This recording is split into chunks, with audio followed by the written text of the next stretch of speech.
Assalamualaikum warahmatullahi wabarakatuh. Untuk pertemuan ini saya akan menyampaikan tentang ukuran-ukuran demografi, di mana ini sudah kita pelajari dulu di mata kuliah pengantar demografi ya di tingkat 1. Untuk mata kuliah teknik demografi ini, teknik demografi 1 kita akan membahas tentang fertilitas, ada 14 pertemuan di sana, 7 pertemuan sebelum UTS dan 7 pertemuan setelah UAS. Di sebelah kiri ada 7 pertemuan diantaranya membahas tentang ukuran-ukuran demografi, diagram Leksis, standarisasi, indikator perkawinan, kemudian indikator evaluasi KB, kemudian metode PPR, dan BRAS PF rasio. Nah, itu nanti dilanjutkan dengan 7 pertemuan lagi setelah UTS. Untuk referensi yang digunakan ada bermacam-macam ya, nanti ini adalah yang berbentuk buku, tetapi nanti teman-teman itu bisa menggunakan referensi-referensi lain, misalnya dari e-book maupun dari internet untuk melengkapi bahan-bahan ini. Nah, terkait dengan ukuran-ukuran dalam demografi, kita ingat lagi bahwa ada jumlah absolut ya. Misalnya sebagai contoh, jumlah penduduk kota A tahun 2010 adalah 6.754. Nah, itu adalah contoh jumlah absolut. Kemudian selanjutnya ada terkait dengan proporsi, atau kalau kita kalikan 100 itu menjadi namanya persentase ya. Jadi kalau proporsi itu antara 0 dan 1, kalau persentase antara 0 sampai dengan 100%. Nah, ini adalah contohnya proporsi penduduk balita di Indonesia tahun 2019 ya. Kemudian kalau dikalikan 100 itu menjadi namanya persentase. Jadi kalau kita lihat di sini proporsinya adalah 0,0823, kemudian kalau persentase itu menjadi 8,23%.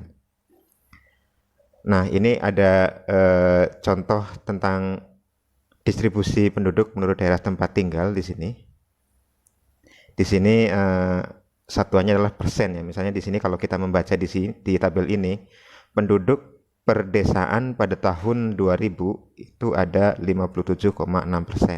Adapun di perkotaan ada 42,4%, sehingga total 100% ya. Kemudian ukuran berikutnya adalah rasio. Nah, rasio adalah perbandingan jumlah terhadap jumlah lainnya, di mana pembilang dan penyebut merupakan kelompok yang berlainan ya. Sebagai contoh adalah rasio jenis kelamin. Nah, kalau kita ingat kembali, rasio jenis kelamin adalah yang di atas adalah laki-laki dan yang di bawah adalah perempuan. Nah, ini rumusnya, rumus dari seks rasio ya. Contohnya ini di tahun 2005 itu ada 213,4 juta jiwa yang terdiri dari 107,3 juta laki-laki dan 106,1 juta perempuan. Hitunglah rasio jenis kelaminnya berapa. Nah, rasio jenis kelaminnya kita hitung berarti ada 101,1, yang berarti bahwa ada sekitar 101 laki-laki di antara 100 perempuan. Nah, ini adalah tabel tentang rasio jenis kelamin dari Supas 2015 ya. Kemudian kalau kita lihat pola seks rasio, itu ternyata di kelompok umur muda pada saat lahir itu seks rasionya lebih besar dari 100. Kemudian trennya nanti di umur-umur lansia itu seks rasionya kurang dari 100. Nah, ini menunjukkan fakta tentang umur harapan hidup perempuan yang lebih tinggi daripada laki-laki.